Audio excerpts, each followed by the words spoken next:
Okay, here we go. We're going to get into lesson 2 now. And in fact, lesson 2 and lesson 3 are on the pretty house business. And then I'll come back in lesson 4 and we'll start back into the ugly house business. But let's first figure out what the pretty house business is all about. It's not what some people think it is. Some people think that it's big old beautiful gorgeous houses that are in the higher price range, but that's not necessarily. The pretty house business encompasses houses in all price ranges. Homes needing little or no work is my definition of pretty houses. Some of them need cleaned up. Some of them need absolutely nothing. But the pretty house business, by and large, generally comes with debt, which means we're going to learn to take over debt, what we call subject to. We'll come back to that here in a few minutes and describe that, because that is probably the #1 millionaire maker in the business. And or we'll buy it with seller financing. Either way, in the pretty house business, generally the house comes with the debt. But the focus is not on the price, because we're focusing more on terms. We don't have to pay cash, so we're looking for properties that we can create an exit strategy from that'll give us instant income and money monthly and money on the back end without the costly entanglements of buying a property all cash. There are 4 types of pretty houses that we will work in. First one is subject to. As I said, we just take over debt, and I'll come back and clarify that with an example here in just a moment. The second is when the seller owner finances it themselves and become the bank, and that is an entire seminar all in itself. In fact, we have a 3-day training just on that subject alone. Now, we will not be dealing with that portion of the pretty house business in this series of lessons, but we will cover #1, subject to. And the third one is options, where we simply put a property under contract with the option to buy it for price A and sell it for price B and collect a check for the difference, not requiring a license because we have a contract to buy the property. We're a principal, therefore we don't need a license. And a fourth, of course, we can always pay cash. Now, in the older days, or in a previous few years ago, paying cash for pretty houses was something that you rarely did, because you couldn't buy them cheap enough to make me want to pay cash for them at the price I was willing to pay for paying all cash. And I'm going to come back in the lessons and tell you what that is here in a little while. Make sure you understand that if you're paying cash, it's a totally different purchase price than if you're taking over debt. However, in today's market, with all of the bank-owned properties out there that need very little work on them, I find we're paying cash for properties consistently that, gosh, I sometimes need less than $3,000 or $4,000 worth of work. So I would say in today's market, paying all cash is much more prevalent than it was just 2 years ago. But that is really not what we're going to discuss during the pretty house part of our training. We're going to go back to that when we get into the ugly house business. If you don't write a big check, you can't lose it. And that's one of the big mistakes that people make in our business. We do not write checks to buy real estate, and I'm about to show you why. You write a check, you can lose a check. Don't write check, can't lose checks. Not rocket science. So here's one of mine. I'll use case studies that are actual deals, and I did this deal without using any of my money. So pay close attention, take notes, and you'll see quickly why I didn't use any of my money and why there's so many deals out there like this. A feller called me with a house for sale from a letter that we sent him. He told me, well, actually, he didn't call me. He called my answering service. We have an answering service, patlive.com, patlive.com/Ron LeGrand. If you set up an account with them, they'll take your incoming calls for you 24 hours a day. They'll ask the questions that I've programmed them to ask, and then they'll email those results to you. This is an example of one of those deals. This gentleman called with a house, pretty house, worth $220,000. He knew it was worth that because he had it listed for 6 months with a realtor. It did not sell. That's the price that the realtor put on it. And frankly, I find that when a realtor puts a price on a property, they've done their homework, and you can pretty much count on that, at least until you investigate it and determine whether it's not true or true. In this case, it was true. This house was pretty much right on, worth $220,000. It was in excellent condition. It needed no work, none whatsoever. It had a pool in the backyard, and the guy owed $198,000 on it, and he had a first and a second on it. He owed $1,726 a month payment. That's principal, interest, taxes, and insurance. And he was asking for nothing. He just wanted out, which is quite common, especially when your equity is this close to your value. And in today's market, It's not a problem finding properties with at least this much equity in them, and people are much more apt and willing to just give away their property today than ever before, because the real reason that they're selling is debt relief. And we're going to come back and discuss the motivation of why people will just give you the house and leave the loan in their own name here in a few minutes. But just take a look at the screen and you'll see that the reason I wanted to contact this gentleman was because he told me that the value was $220. He told me he owed $198. He told me he just wanted out. So he was a prospect, or appeared to be a prospect. Now I knew that the only way I could buy his house was to go out and take it over subject to. In other words, there's no way in the world I'm going to go get a new loan and pay off a $198,000 debt for a little low measly $22,000 worth of equity, even if the house was gorgeous. So let's go back here just for a moment and retract, because this is very important that you catch up and make sure you clarify the justification here. He called me. I did not call him. I sent him a letter. He called me. He made me the offer that if I could just get him out of the debt, he'd be happy to get rid of the house. Now, I should point out that he was in another home. He did not live in the house. He was making payments on 2 houses at this time. So, in reality, it was probably close to time in his life where he had to make a move, or he was going to wind up losing one because he just couldn't afford the 2 house payments. He just assumed that when he built another house that he'd sell this house quickly and he would be relieved of the debt and everybody lived happily ever after. His assumptions did not work out the way he planned, so for 6 months while he had it listed, he was sitting there making that payment. And in fact, that's probably why he responded to the letter when I sent him that says, I'd be interested in buying your house. He was looking for debt relief and stress relief.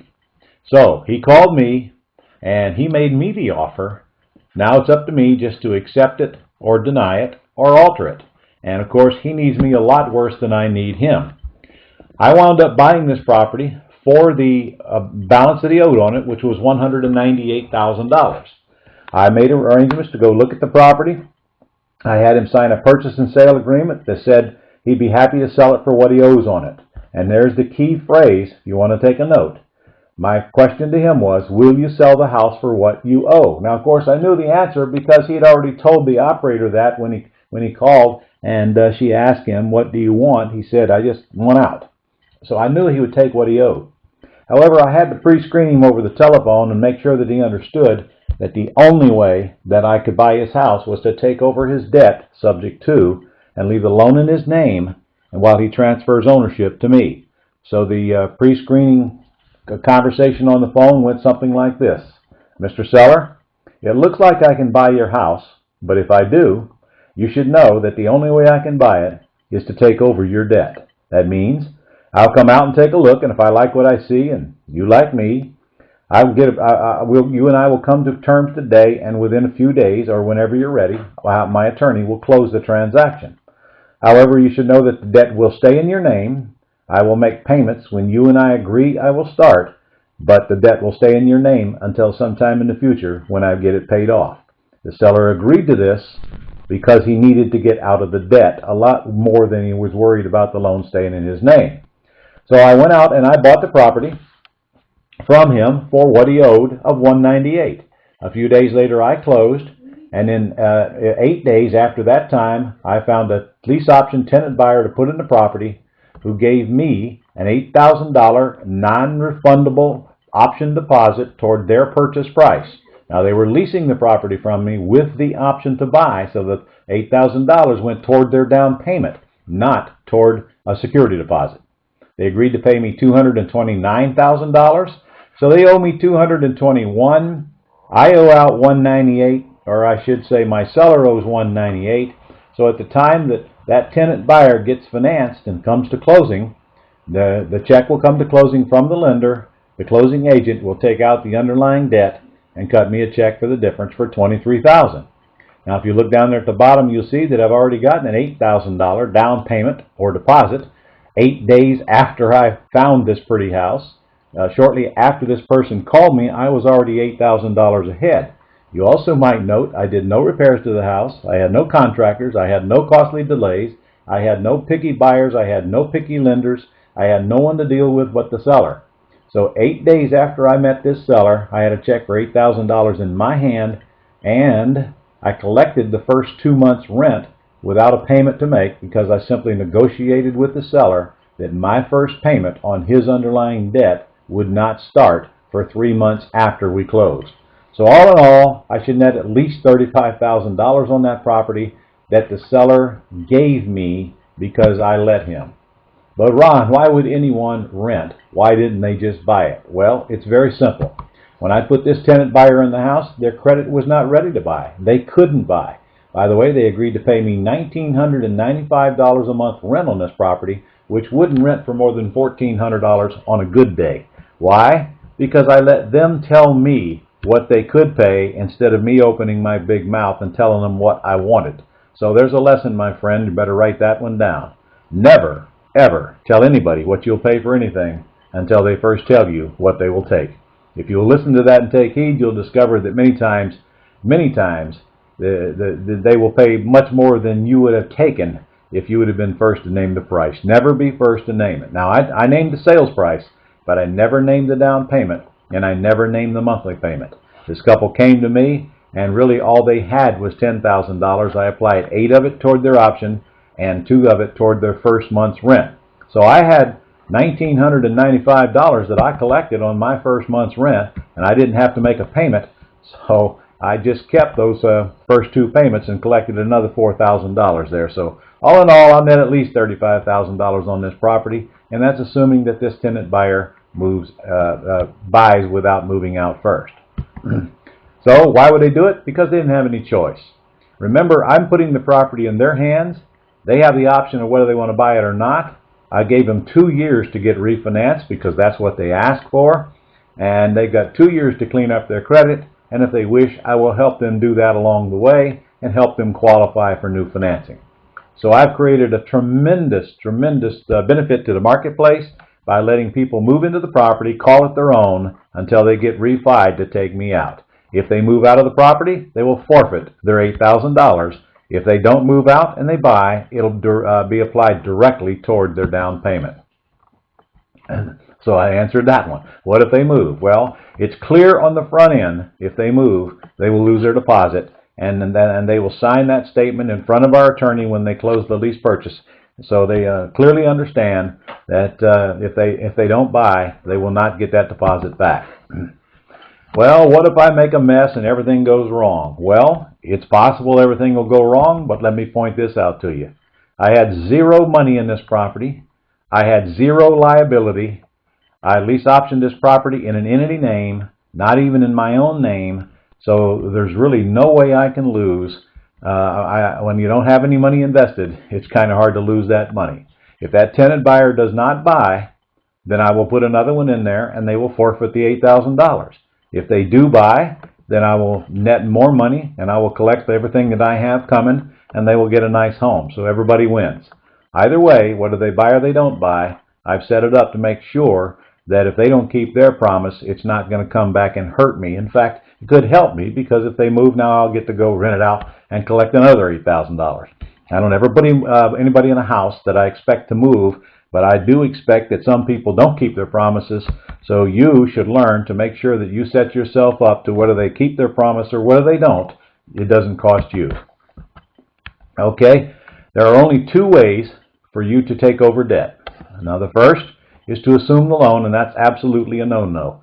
I don't want anybody getting trained by me to go down to the bank, qualify for a loan, put up a credit report, and let the bank tell you whether you're capable of making the payments or not. We don't do that.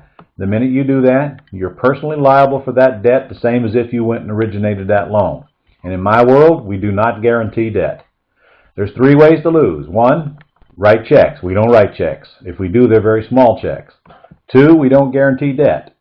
If we guarantee debt, you can lose 3 things. You can lose your credit, you can lose your assets, and you can lose your marriage, none of which are worth risking just to buy a house. We take over debt. We do not assume debt. By taking it over, that's called subject to. In other words, we're buying the house subject to the underlying loan, not assuming the underlying debt. So why would a seller leave the loan in their own name and give me the house? I'm sure that's already crossed your mind. I've already addressed it, but let me make sure that this is crystal clear, because this will stop a lot of folks from going out and buying properties if they can't get over the why do they do that syndrome. Number one, their credit may already be destroyed. Now, in this particular example that I'm using, this seller had excellent credit. Their payments were current. They were not in foreclosure. It was not a short sale prospect. They just simply had stress in their life and they wanted to get out of the debt because they need debt relief.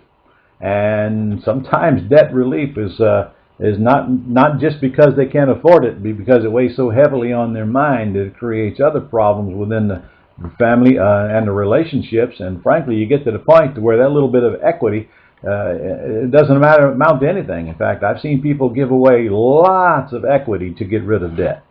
And then sometimes they get a little cash. In my example, the seller did not, but if they'll give me plenty of equity, sometimes I don't mind writing a check for a few $1,000s to buy a lot of equity for a small amount of cash, especially when I know that I'm going to get it right back when I put the house on the market and find a tenant buyer to put in it. And then, of course, sometimes the people are going to be in trouble. Right now, as I record this, about 20 plus some odd % of the people in the country's houses are upside down, and they are in foreclosure or about to be. So you're going to get a mixture of those folks calling you as well as folks calling you that are current and are not in foreclosure or not about to be. Or they may have inherited it or for some reason really don't have that personal interest in it that some owner-occupants have in the house. So do people really give away thousands in free equity? You bet they do.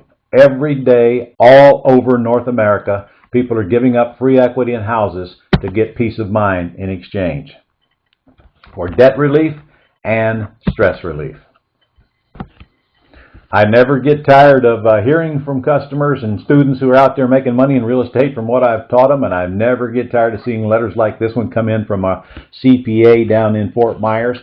He did one of those little subject to deals, and he got a $20,000 non-refundable deposit, and then he took his buyers down, and a few months later they cashed him out. All in all, the Donners made $120,000 on this little bread and butter box house in a lower-end neighborhood in Fort Myers where they live, and simply by taking over the debt, having a little patience, and helping their buyer get qualified for the loan.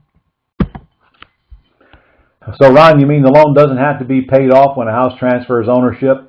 No, it doesn't, my friend. And this one is a little difficult for some people to understand because they live with conventional wisdom. And most people just assume that if you buy a house that the debt has to be paid off when you buy it. Well, nothing is further from the truth. That is customary that the debt is liquidated, and usually a new debt is put in its place. But remember, we're not getting a new loan here, so we don't have to do what's customary. We're taking over existing debt. We're not creating new debt. We're not borrowing money from a bank. We're not applying for a loan. And so this transfer can take place with no one involved but the seller and the buyer. You need to check with your attorney to verify that you don't have a problem with taking property subject to where you live. As I record this, it is applicable to all states, but you never know. They could change the law at any time and create an issue that should be dealt with by your attorney. Now, also, if you're taking over debt on properties that are in foreclosure, you certainly need to check with your attorney, because some states do have restrictions or prohibit you, in fact, buying property subject to if the homeowner lives in the house and has been filed on. In fact, Florida, where I live, is a good example of that. We cannot take over debt subject to if the property is in foreclosure and the seller still lives in the house. So check with your attorney, especially if there's a foreclosure involved. Do we need the bank's permission? Absolutely not. We do not need the bank's permission. We don't ask the bank's permission. But remember, the bank doesn't own the house. A bank only has a lien against the house. They do not own the house. And we are going to talk about that more in the next lesson as well. So the bank cannot stop the transfer of the house. However, they can call the loan due, which means if they wanted to, they could say, okay, you transferred the ownership, you violated what's called a due on sale clause, so now we're going to call the entire balance due. Can they? Yeah. Will they? Most likely not. The last thing a bank wants right now is real estate, but Because the bank can call the loan due, you should be aware of that fact, and you should also make sure that the seller is aware of that fact. And in fact, when you purchase a property and taking title to it subject to, which simply means that seller is transferring ownership to you by signing a deed, and you're taking over the debt, which means you're simply going to start making payments on it. So let me make sure you're clear on that. This is a normal closing. It closes like any other closing, except there's not a great big stack of papers there to sign where you're originating a new loan from a lender. There's a deed that transfers from the seller to you, but there is no mortgage that you're signing, and there's no debt you're guaranteeing. You're simply agreeing by contract to take over the debt and start making the payments on the loan.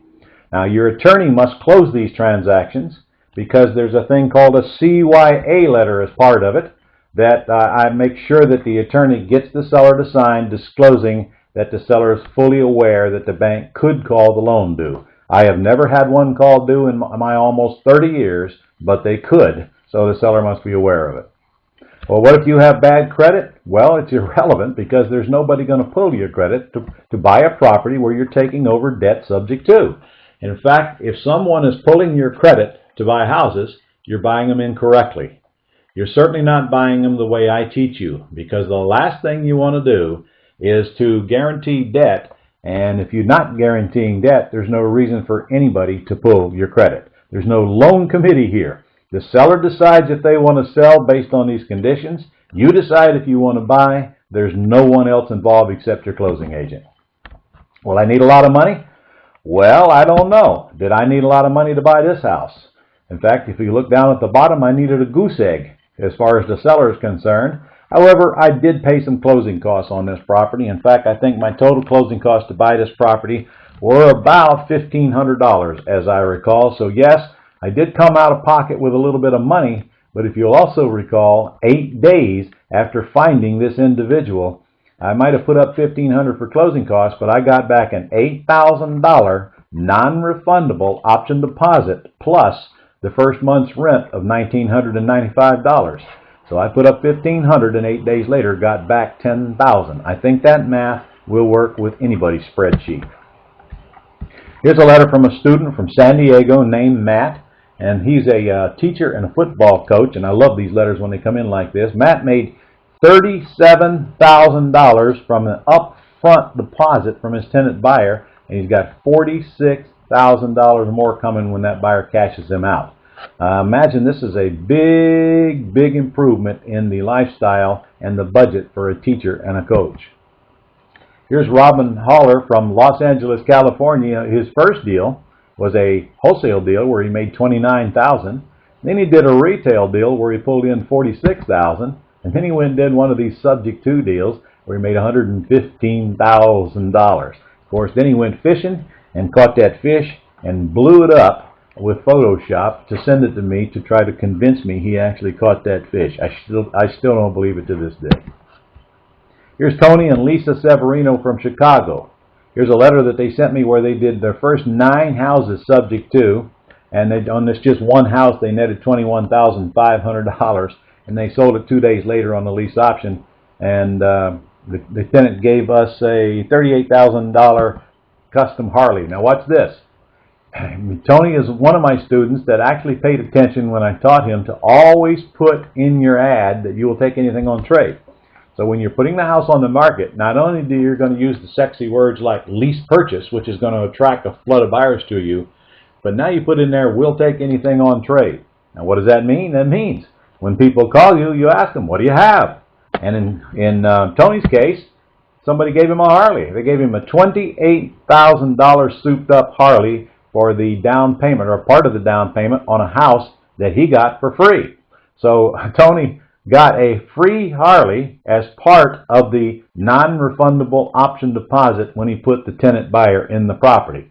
Now his wife Lisa would just as soon he sells that Harley because she thinks he's going to kill himself on it. So I'll let them fight that one out. Okay, that's the end of Lesson 2.